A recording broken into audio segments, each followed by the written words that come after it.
Workplace stress and burnout are at all-time highs right now. Employees and employers are both under more pressure and are trying to find ways to deal with it.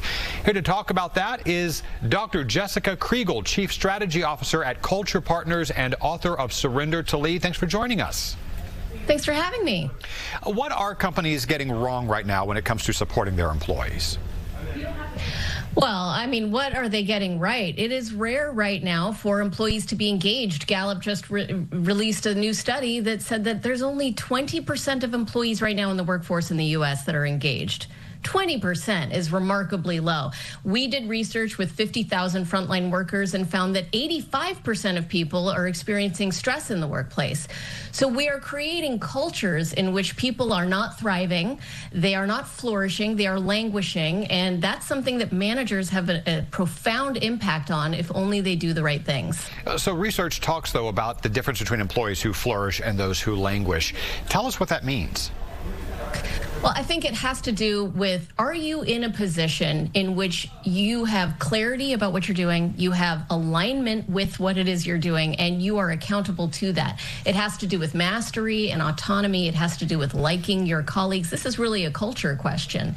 And a lot of organizations, in the pressure to deliver results, especially in the face of new technologies, AI, competition, the economic landscape changing, war, I mean, with all of these stressors, people get stuck in the action trap. Leaders are pushing people to take more action, to do more work without zooming out and saying, wait a minute, have we created clarity, alignment, and accountability for these employees so that they will actually flourish here? You mentioned that leaders really do set the tone in the workplace. So what are some simple tips, simple ways that they can reduce burnout instead of contributing to it?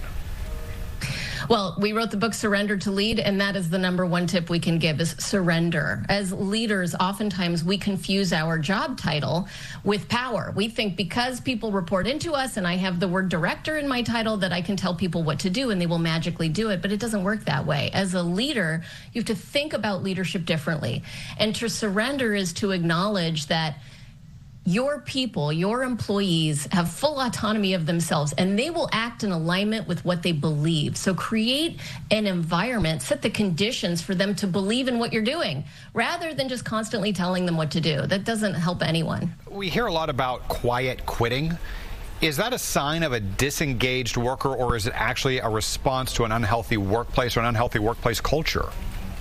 Well, it's both. When you have no autonomy in the workplace, the thing that you do to surrender actually as an employee is you take control of the only thing that you can control, which is yourself. You can't control the environment, your manager, the workplace, but you can control yourself. And quiet quitters are saying, I'm not going to play that game anymore. I am disengaged. I'm going to do the bare minimum so that I can get through. And they gain a little bit of autonomy for themselves. It helps reduce stress. It's a reaction to a negative work environment. Well, it is certainly a conversation that I know many employers are having within their ranks, many employees going home and having with their spouses as well. Dr. Jessica Kriegel, author of Surrender to Lead, thank you for your time and for your expertise.